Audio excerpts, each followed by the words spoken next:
হযরত নূহ আলাইহিস সালাম ৯০০ থেকে ৯৫০ বছর ইসলামের দাওয়াত দিয়েছিল।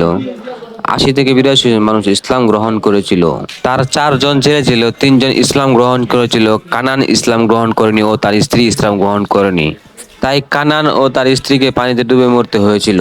নূহ আলাইহিস সালামের যুগে সর্বপ্রথম শিরকির সূচনা শুরু হয়েছিল। নূহ আলাইহিস সালামের কওমকে শয়তান এসে বলল, তোমরা কি ইবাদত করছো? তোমাদের ইবাদত হচ্ছে না। তোমরা তোমাদের ইতিহাসের শ্রেষ্ঠ বুজুর্গদের মূর্তি বানাও, তারপর ইবাদত করো। নূহ আলাইহিস সালাম তাদেরকে বলল, তোমরা এগুলা কইরো না, এগুলা শয়তানের ওয়াসওয়াসা। এগুলা করলে শিরকির গুনাহ শুরু হবে, যা জামানার সবচেয়ে বড় গুনাহ। তারা নূহ আলাইহিস সালামের কথা শুনল না। তারা মূর্তি পূজা শুরু করলো। ফলে তারা মূর্তিকে খোদা বলে ইবাদত করতে শুরু করলো এবং সেজদা দিল। নূহ আলাইহিস সালাম অতিষ্ঠ হয়ে আল্লাহর কাছে বলল, হে মাবুদ, এই জামানার সকল কাফের মুশরিকদেরকে ধ্বংস করিয়া দিন।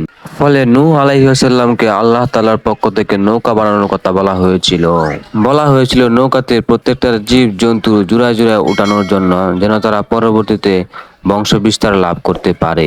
নূহ আলাইহিস সালামের ৩ সন্তান এবং ৮০ থেকে ৮২ জন মানুষ সহ জোড়ায় জোড়ায় নৌকাতে উঠেছিল।